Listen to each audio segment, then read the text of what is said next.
apa yang disebut sebagai kewargaan digital atau digital citizenship. Ya, di sini perlu sekali kita melaksanakan etika digital ini. Contohnya banyak. Ya, contohnya interaksi saya antara saya dengan kalian, ya para siswa di sini. Interaksinya perlu ada namanya di sini etika dalam berkomunikasi. Menggunakan kata-kata yang pilihan diksinya lebih bagus. Ya, menghormati kalau saya dipanggil Bapak, ya. Jangan dipanggil dengan kata sesama teman. Perlu dipilih kata-kata dalam berkomunikasi. Slide berikutnya, kesimpulan. Ya, di sini bisa dilihat, coba lihat gambarnya sudah saya tampilkan ya. Ya, dalam komunikasi digital, alat untuk mengomunikasikan gagasan atau konsep melalui presentasi digital. Coba lihat ada gambar, itu ada gambar seperti kepala, ada 4 buah. Presentasinya nggak ya. ada, Pak. Artinya nggak kelihatan, Pak. Oh, nggak kelihatan. Tapi yang saya kasih sama aja kan? Yang saya kasih ke Anda itu, yang sudah saya kirim di Gave sama aja ya? Beda, Pak. Beda, Pak. Beda, Pak. Beda. Apa kirim yang logika dan algoritma? Logika algoritma sih, Pak. Bentar. Kalau set itu di slide kelima, yang saya baca itu di slide kelima.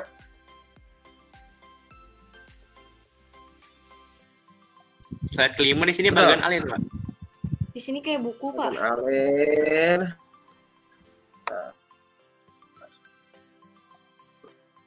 Bagian alir ya. Oke. Coba yang ini saya buka. Ini ada. Yang ini ada? Nggak ada, Pak. Beda. Nggak ada, Pak. Nggak ada, Pak. Semuanya beda, Pak. Beda. Ini Yang lebih ke ini, buku, Pak. ini ya? Ini? Bukan, Pak.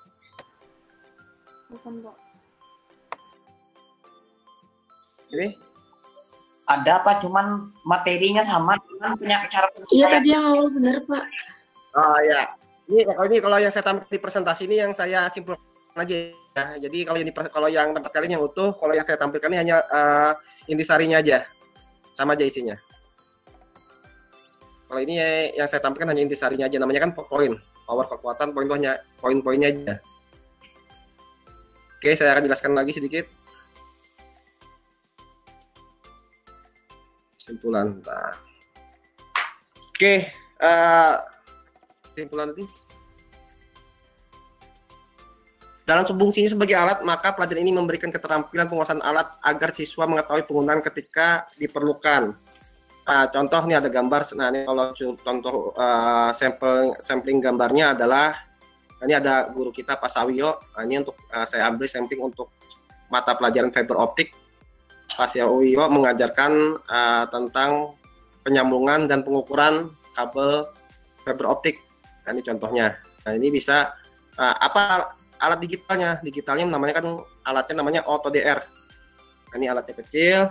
Nah, saya tampilkan presentasi ini AutoDR ini. Nah, ini contohnya. Ya, ini alat pengukur yang digunakan oleh jurusan Teknik Jaringan Akses Telekomunikasi. Jadi para siswanya memperhatikan ya. Ini contohnya. Kemudian apalagi digital pada saat pelaksanaan mata pembelajaran ya. Yang kedua, di sini juga menggunakan semua data yang ada di AutoDR juga bisa ditransfer melalui media laptop. Ada aplikasinya, nanti disimpan ke flash disk, dimasukkan ke laptop. Ya, untuk data-data selama pengukuran dimasukkan datanya ke situ, sehingga akurasi pengukuran itu tersimpan. Contohnya, logika dan algoritma. Nanti ada namanya kalau kuliah namanya log algo. Ya, manusia merupakan makhluk yang mampu berpikir dan bernalar dengan baik. Sebagai makhluk yang berpikir juga manusia. Coba Restu baca dulu yang rasionalitas. Silakan dibaca Restu, dengar suara saya? Iya, dengar Pak. Rasionalitas. Ya, Rasionalitas akan menuntun manusia untuk bertindak menurut pikiran dan pertimbangan yang logis. Dengan oke. Moralitas. Yang moralitas Moralitas akan mendorong manusia untuk berlaku sopan santun sesuai dengan etiket atau norma yang berlaku. Oke, kemudian perhatikan ada gambar di atas, itu ada otak kita terbagi dua, otak kiri dan otak kanan, ya kan? Coba lihat, kalau otak kiri kanan itu memiliki fungsi yang sangat berbeda sekali ya, berbeda ya. Itu ada gambar seperti musik, gambar kreasi, bunga, warna-warni, menggambar. Ini otak sebelah kanan, ya. Kemudian otak sebelah kiri ini perhitungan, logika seperti ini. Nah ini gambar uang, dolar, ini perhitungan. Jadi kalau orang berpikir itu untuk menghitung itu menggunakan otak sebelah kiri. Nah kalau yang di sebelah kiri gambar ini, gambar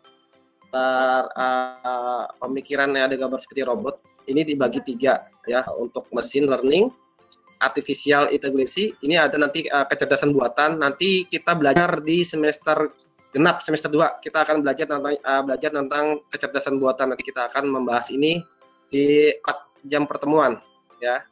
Hitung bagaimana kecerdasan pembuatan. Ini kecerdasan buatan sekarang sudah kita rasakan. Bagaimana implementasi kecerdasan buatan? Contohnya apa kira-kira? Sekarang gampang. Kecerdasan buatan ini bisa dicontohkan sebagai software.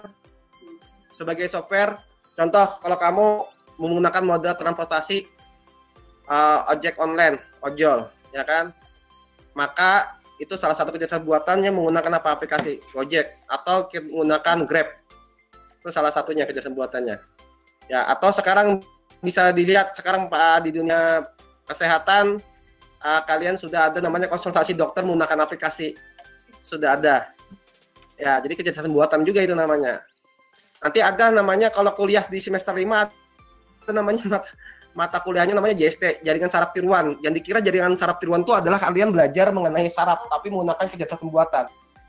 Ya, harus perlu kalian nanti bisa ambil bagaimana kecerdasan buatan itu dibuat sedemikian rupa sehingga kalian itu bisa membuat suatu miniatur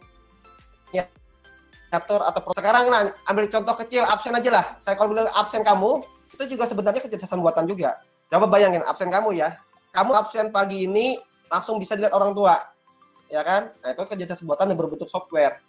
Kemudian yang kedua itu sekarang kemarin kalau lihat presentasi tim kami promosi ke SMP Kalian, kamu pernah lihat ada bak sampah pintar yang dibuat sama timnya Kak Leri yang memiliki juara 2 ya, tingkat provinsi atau kota. Itu kecerdasan buatan. Robot itu bisa apa?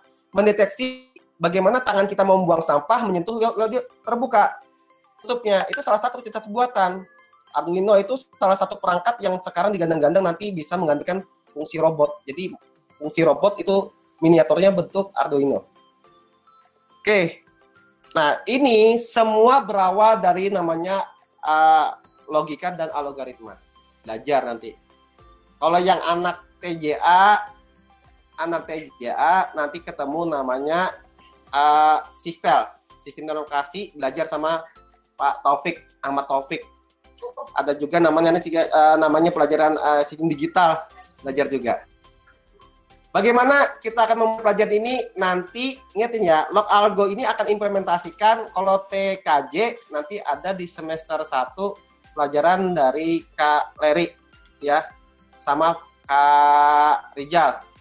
Sistem komputer kembali sama, ada keterkaitan antara simulasi digital dengan sistem komputer, ada keterkaitan sekali karena yang dibahas sama-sama digital.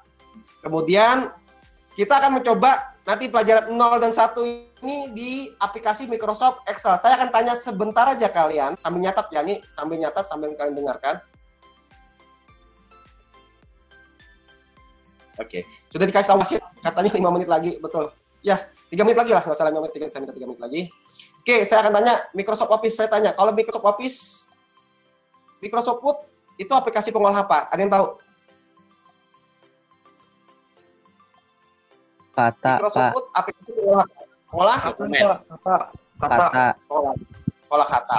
Oke. Kalau Microsoft Excel, aplikasi yang untuk pengolah Angka. Angka. angka. Oke, kalau Microsoft Access aplikasi pengolah Data. udah tahu jawabannya karena udah ketemu kemarin ya kan. Ya kalau PowerPoint mengolah presentasi. Saya minta catatan yang tadi seadanya jam 8.30 di-upload segera di Gave. Ya, seadanya minimal 3 slide sudah disimpulkan atau 4 slide disimpulkan. Saya tutup dulu pelajaran hari ini. Terima kasih kehadiran kalian. Saya doakan kalian sehat selalu, dijaga kesehatan, kemudian doakan